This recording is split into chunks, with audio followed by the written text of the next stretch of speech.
નમસ્કાર વિદ્યાર્થી મિત્રો, આ વિડિયો સિરીઝની અંદર આપણે બોર્ડ એક્ઝામની અંદર પૂછાઈ શકે એવા પ્રશ્નો એટલે કે મોસ્ટ આઈએમપી પ્રશ્નોની વાત કરી રહ્યા છીએ.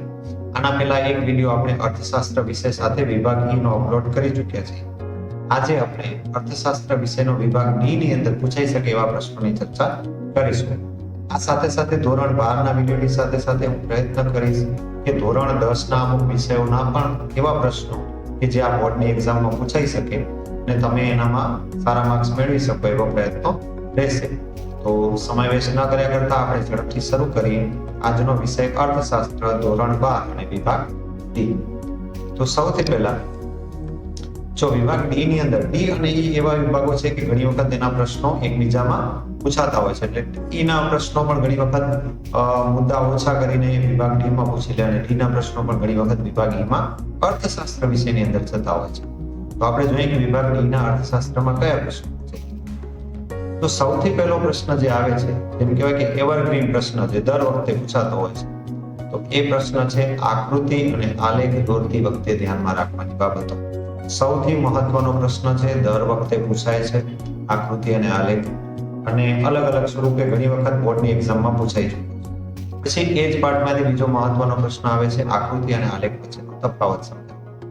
અને ત્રીજો મહત્વનો પ્રશ્ન છે કોમ્પ્યુટર અને ઇન્ટરનેટના ઉપયોગના ભય સ્થાન. કારણ કે અત્યારે સાયબર ક્રાઇમ બહુ વધી રહ્યા છે, એવું લાગે છે કે આ પ્રશ્ન આવી શકે. ત્યાર પછી જો એના પછીનો પ્રશ્ન હોય તો એ છે જીવનની ભૌતિક ગુણવત્તા એટલે શું અને તેનામાં કઈ કઈ બાબતોનો સમાવેશ થાય છે. આ પ્રશ્ન પણ જોઈ જવો.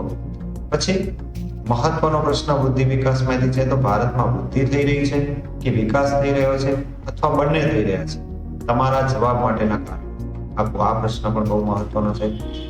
સાવ સરળ પણ કહેવાય કે યાદ રાખવા માટે અઘરો. ગરીબીનું સ્વરૂપ, બે પ્રકારની ગરીબીની અહીંયા વાત થાય છે, તો એ પણ આપણને સમજવાનો છે. ગરીબી નિવારણ માટે રોજગારલક્ષી કાર્યક્રમ.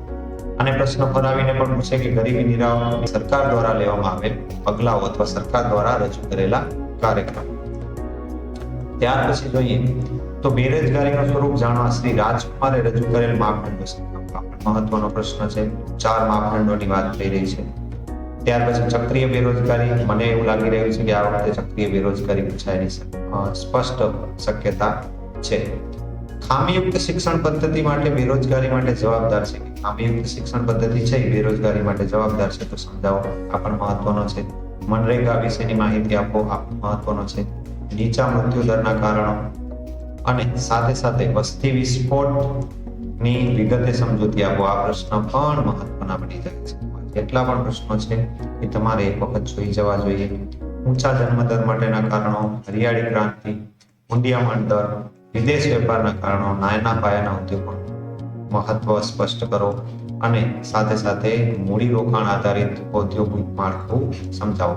આ જેટલા પ્રશ્નો આપેલા છે વિદ્યાર્થીઓ, એ તમે એક વખત ધ્યાનથી વાંચી જજો, સમજી જજો અને આ પ્રશ્નોની તૈયારી રાખજો. આનામાંથી ઘણા બધા પ્રશ્નો તમારી આવનારી બોર્ડની પરીક્ષામાં પૂછાય એવી હું શક્યતાઓ ધારી રહ્યો છું. તો ફરી પાછા મળીશું આપણે આવા જ એક વિડીયોની અંદર, જેમાં અલગ અલગ વિષયો સાથે મહત્વના પ્રશ્નો તમારી સાથે શેર કરતો રહીશ. જો આના સિવાય પણ તમને પરીક્ષા અંગે કોઈ પણ પ્રશ્ન હોય, તમને પરીક્ષાની ચિંતા હોય, ભય હોય, પરિણામ વિશે કંઈક ચિંતિત હો અત્યારથી, તો એવા કોઈ પણ પ્રશ્ન જે તમારા મનની અંદર ઉદ્ભવી રહ્યા હોય તો એ તમે કોમેન્ટ માધ્યમથી મને પહોંચાડી શકો છો. ફરી મળશું આવતા વિડીયોમાં.